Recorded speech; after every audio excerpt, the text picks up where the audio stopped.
Ne možemo svi činiti velika dela, ali možemo činiti mala dela s velikom ljubavlju. Pomozite svojim sugrađanima, pokažite ljubav na delu tako što ćete sutra od 14:30 doći u Zmajovinu ulicu, podržati decu i osobe sa smetnjama u razvoju. Šta vas čeka sutra u centru Novog Sada, reći će nam iz udruženja Fokus Tanja Ilijazović i Bogoljub Banjac Čombe, ne moramo ga pretjerano najavljivati. Dobrodošli kod nas. Prvo ću odmah, Tanja, vas da pitam, mi ćemo sutra u stvari vidjeti prave talente. Ko će sve pevati i svirati? Jeste, pa predstavit će se, dakle, deca sa svojim talentima, deca sa smetnjama u razvoju. Imamo hor Ison, inkluzivni hor koji će otpevati nekoliko pesama i zaista su fantastični. Bili smo pre 2 dana zajedno na probi. Naravno, Čombe, čovek velikog srca koji se zaista odaziva dosta na ovakve akcije, će zajedno otpevati sa horom Ison pesmu Duboko u meni, čuvena njegova pesma. Takođe predstavit će se plesna grupa, takođe dece sa smetnjama u razvoju Ruenomea i onda ćemo zajedno otplesati par tačaka. Biće tu isto nastup sa gitarama i tamburicama, pravit ćemo pano ljubavi i tako, bit će baš zanimljivo i veoma kreativno. Da, ja sam dobila vaš bedž, odmah sam ga stavila, ljubav u akciji, evo ja, moj doprinos, vi imate. Vi ćete, eto, pružiti podršku horu Ison, a znamo ga dobro. Pretpostavljam da i vama to mnogo znači kada, evo, kao što smo čuli, često se odazivate. Kako da ga, evo, imamo, iskoristit ću priliku da i 15. maja sviramo za malog Filipa. Ne znam, to je sad tako krenulo, da kažem, na lepu stranu, da, mislim, koliko mi činimo mala dela, hoćemo te ljude i da pomerimo malo, da razmišljaju i pozitivno i humano, pošto ima prostora za to. Dobar primer dajete, to nam je drago. Da, dobar primer i deci i odraslima, nije na odmet. Osim muzike, rekli ste, otkrili ste nam deo tog programa dalje, pano ljubavi, ali planirate da uključite i publiku, malo i učesnike? Obavezno, da. Dakle, negde ideja jeste da svi učestvujemo zajedno, plesat ćemo zajedno, pevat ćemo zajedno, naučit ćemo pesmu Molitva hora Ison, koji, znači, znakovni jezik, i to je zaista negde veoma važno da na neki način budemo deo života te dece, barem na tih 2-3 sata.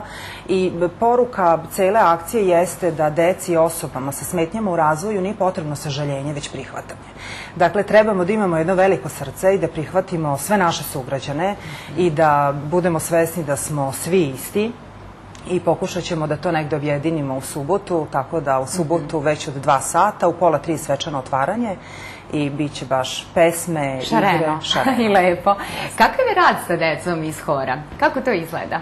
Jesu naučili laku pesmu? Pa tu je Miša, da, Miša bliza nas dosta uradio. Mislim, mi se tu pojavimo kao neke rock'n'roll zvezde, kažem, i skrećemo pažnju na taj način. Ali sve lepo od vas. Ali smo mi kao Jomajlija napravili fond za razvoj kreativnosti mladih, tako da mi što smo stariji obraćamo pažnju na druge vrednosti, ne samo na slavu i novce, nego na malo da obrazujemo decu, da učimo decu, da pomognemo kome treba, da ljudi shvate da žive s ljudima, ne da žive sami i da u ovim teškim vremenima.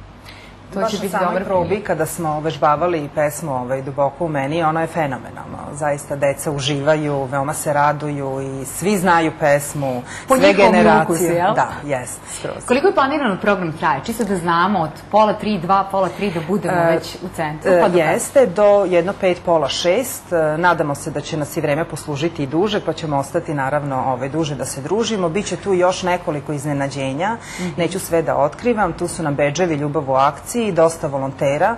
Ja bih samo istakla da negde sam veoma ohrabrena i kada vidim ove mlade ljude koji su uključeni u akciju, kažem, za Srbiju ima nade. 20 studenta Univerziteta u Novom Sadu su negde nosioci ove akcije koja u sebi ima 4 mala projekta. Jedna od akcija jeste podrška deci sa smetnjama u razvoju. Mladi ljudi velikog srca, budući nosioci društva koji su veoma humani i aktivno učestvuju u negde izgradnji svoje lokalne zajednice već danas kao studenti. I to treba. Za kraj moram da vas pitam da objasnim malo i te 2 akcije koje planirate u okviru ovog projekta Ljubav u akciji. Pa, dakle, sve 4 akcije su negde bile usmerene na grupacije kojima je trenutno potrebna pomoć, stara lica, deca sa smetnjama u razvoju, deca bez roditeljskog staranja i studenti sa invaliditetom. tako da će akcija u subotu biti kao podrška deci sa smetnjama u razvoju, a juče smo se družili u školi Milan Petrović i bilo je prelepo. U nedelju smo u Dečijem selu, kada će isto biti program od 1-3-4 sata, a 16. maja na Fakultetu tehničkih nauka u svečanoj sali jedna tribina kao podrška studentima sa invaliditetom i onda ćemo se već čuti oko toga, obavestit ćemo. Pa gledat ćemo vas i slušati sutra, srećno. Hvala. Srećno horistima, a i vama sa njima, naravno, da to izgleda kako treba. Biće to uvek bude dobro, nema razloga da ne bude. Ja verujem u to. Dakle, sutra od 2:30 u centru Novog Sada da podržimo ljubav u akciji. Da podržimo, jeste. Hvala lepo što ste bili kod nas.